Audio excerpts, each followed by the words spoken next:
Hello Blogineers, this is our guide to Denver with kids and we're going to show you the fun things you can do here. Hotel accommodations was provided by the Curtis. Our first stop is Colorado State Capitol.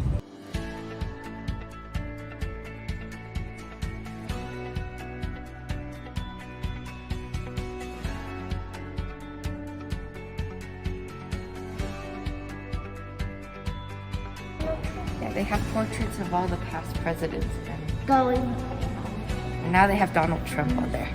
Wait a minute, it still says 2017 too, and then it's blank. There's the Senate, and we can enter the Senate gallery. We've been to a few state capitals before, but I guess the unique thing about this one is that everything is gold. This is the House of Representatives, which we cannot go inside. We just walked down the stairs back to the first floor and look up. And that is the Colorado State Capitol. We only had like 9 minutes to explore the place, but I say it's so-so, but we might like this place more if we had more time or if we got on one of the tours. Our next stop is Molly Brown House Museum. First, we're in the entrance hall, and all the woodwork here is original.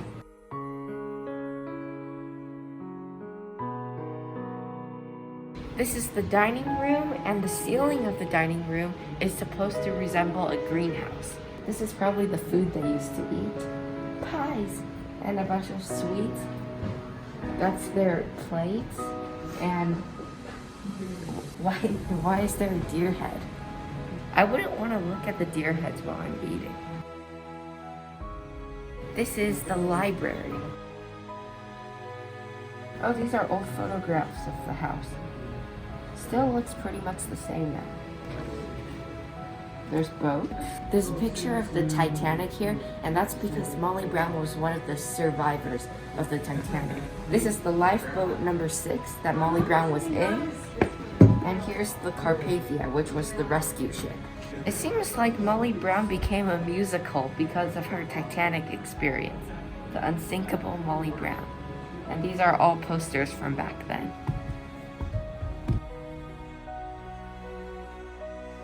This is the daughter Helen's bedroom, and just like her mother, she was an accomplished singer and actress. This is Margaret's retreat, and Margaret is the mother of Helen. Margaret is also the same person as Molly Brown, who got in the Titanic incident. Margaret and Molly are the same. However, the reason why she has 2 names is because Margaret was a singer, so then she used Molly as her name when she was on stage because it's easier to sing. And Margaret was active in trying to get women's rights to vote.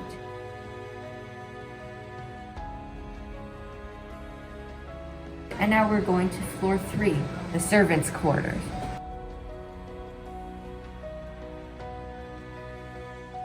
This bedroom was for female servants. The male servants were in a different place.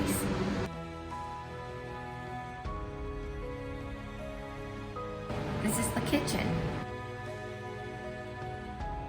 Here's the fridge. I think they put ice underneath or something to keep it cool. And here's a model of a Titanic because of Molly/Margaret Brown's experience on it. The carriage house used to be where the male servants lived, and now it's where you can buy tickets, and it's the visitor center. And that is the Molly Brown House Museum. The thing I liked about this place is all the decoration. And the most interesting thing I discovered here is that Molly Brown was that famous person from the Titanic. I know I've heard of her before at the Titanic Museum, but I kind of forgot about her until today. On to the next attraction. It's time to check out Denver Art Museum.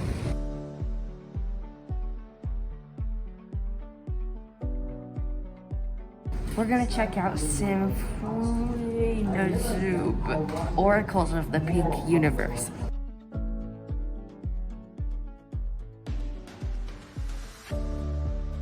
This artwork is called The Assertion of Will, and it's based on the Garden of Eden painting by Michelangelo. So that's the serpent from Adam and Eve, and then all these other people are like Adam, Eve type of characters, and they have hand gestures, which is up to your own interpretation. This artwork is Dondolo, the witch's doctor's assistant, and this spike ball over here is in another famous artist painting. So basically the artist in this exhibit takes famous objects from other paintings and applies it to his own artwork. One thing I like about this exhibit is that the artwork has other things besides paint. For example, the fabric dress over here, and also objects that come out of the frame. Next, we're checking out the 19th century in European and American art. There's a lot of original paintings here by master artists such as Van Gogh, Manet, and Degas. This is called the Peaceable Kingdom because all the animals are at peace. It's weird seeing the leopard, cow, lion, and all these other animals all just hanging out. There's even a little girl.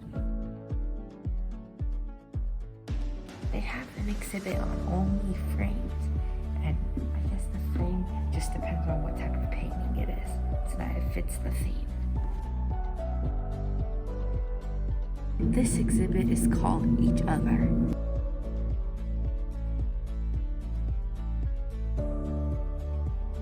This giant dog is made with bandanas. This thing looks so scary.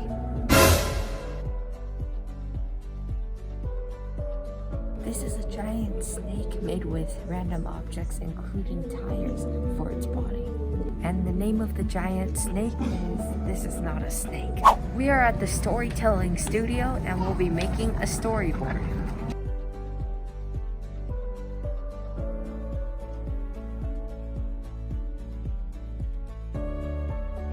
I drew a sawfish from the aquarium. And that is the Denver Art Museum. My favorite exhibit was probably Oracles of the Pink Universe, just because we got to see like an interpretation of the Adam and Eve painting. And also in some of the paintings, they used objects like the dress and things that went off the canvas. And I also liked how we got to see paintings from famous artists like Van Gogh and Manet. On to the next stop. Next is the History Colorado Center.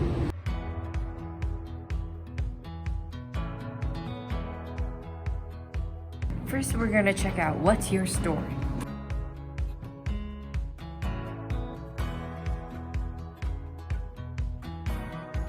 A mountain climber, he sleeps on this thing hanging off the rock cliff. Now, if I were to do that, then I would just tumble off in my sleep and get dead. Next is Building Denver. Union Station basically, this is what Union Station looks like now. I'm so excited to go there, but we're not gonna ride a train. The next exhibit is Written on the Land, Huge Voices, which I think is Native American.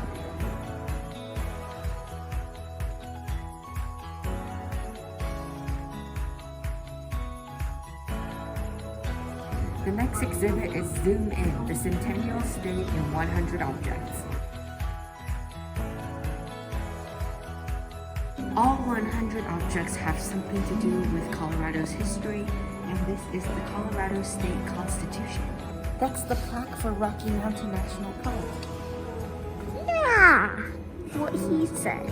Yeah, whatever. Fine. Now we're checking out Denver from A to Z.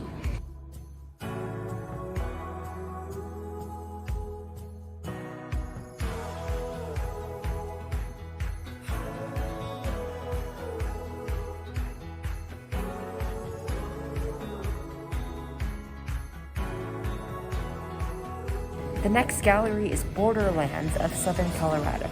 This US flag has 38 stars, and the reason why is because Colorado became the 38th state in 1876, which was America's 100th birthday. And that's why it's called the Centennial State.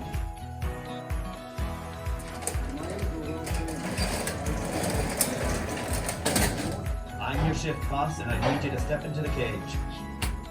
Right now we're inside a mine cage, and they use this, is it like an elevator? Yeah.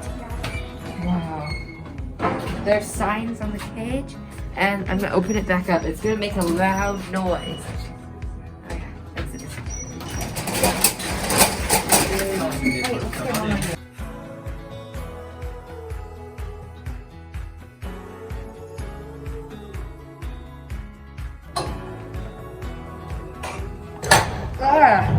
Now we're gonna play at the skiing simulator.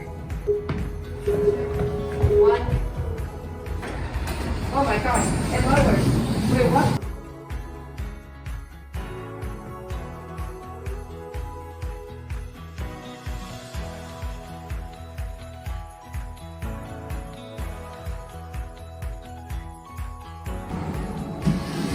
Yes, you did!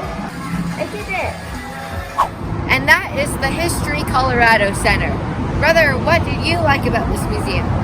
Maybe the mine shaft? Yeah, I really like the mine shaft too because of that elevator entry and also the explosive game. The skiing game was also cool, so I liked how they had interactive exhibits, and by each interactive exhibit there was also hand sanitizer. Oh yeah, and I also like the skiing tubes at the wall. That's it. See you at the next destination. Our final stop is Denver Botanic Gardens. First, we're gonna visit the Tropical Conservatory. We're in the greenhouse. Oh, it feels so tropical. Let's go up the treehouse. We made it to the top, and we have a great view of all the plants in this greenhouse. Oh, some are growing on the wall too. They're air plants. It's nice and cool here. This is the Water Smart Garden. So I guess desert plants that don't require much water. I don't want a bee to fly in my mouth, but that purple plant over there has so many bees. It looks like a lavender, but it's not.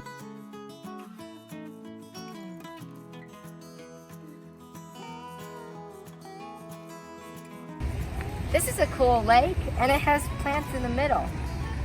Wait, hold on. Stay here. Here's another scenic spot with a building. It has solar panels on top, and there's lily pads this time all over the lake. Oh, wow, yeah, there's some huge ones over there. They're kind of reddish greenish. And there's a waterfall. This is the weirdest tree I've ever seen. It looks like a dandelion. Like a huge wait, hold on. But except the dandelion things don't blow off. This is a grape honeysuckle. It's interesting because the flowers look like leaves.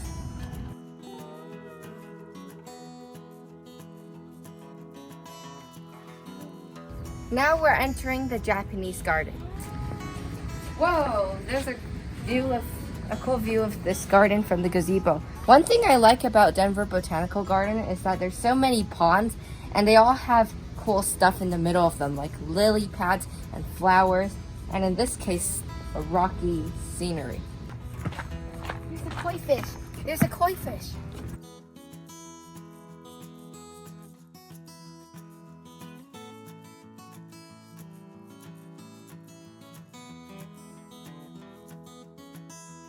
And finally, we end with this glass sculpture by Chihuly. We've been to the Chihuly Museum before, and now we get to see another one of his sculptures. It's so bright, and then there's these green flowers around. It looks really nice. And that is the Denver Botanical Gardens. Brother, what part of the garden did you like best? Maybe the humid rainforest. Oh yeah, the humid rainforest was quite nice. It actually, compared to the outside, it's around the same temperature, just way more humid. And also the Japanese gardens and all the ponds. Oh yeah, and also there's a children's garden across the street that we would love to check out, but since it's kind of late in the day, they already shut it down. So if we can come earlier in the future, then we would love to see it. See you in the next video. Bye. Bye.